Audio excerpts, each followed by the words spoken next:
Mythe Nunavut Sedna. Sedna était très belle.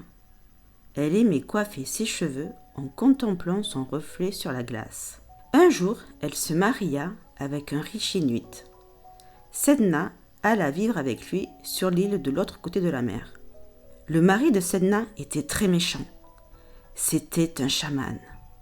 Il se transformait en oiseau pour faire du mal.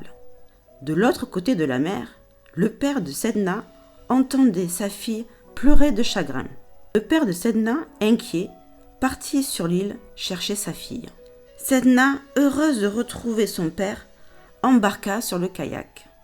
Le mari de Sedna, le chaman, s'aperçut qu'elle avait fui.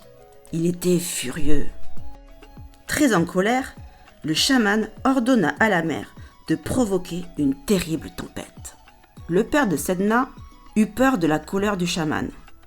Il préféra jeter sa fille hors du kayak. De crainte que sa fille ne remonte à bord du kayak, le père de Sedna frappa ses doigts.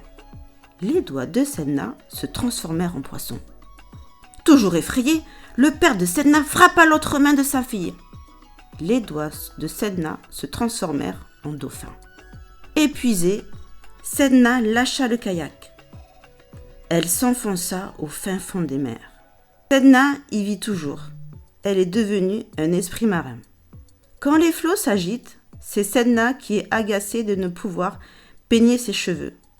C'est pourquoi les chamans portent un peigne quand ils veulent calmer la mer.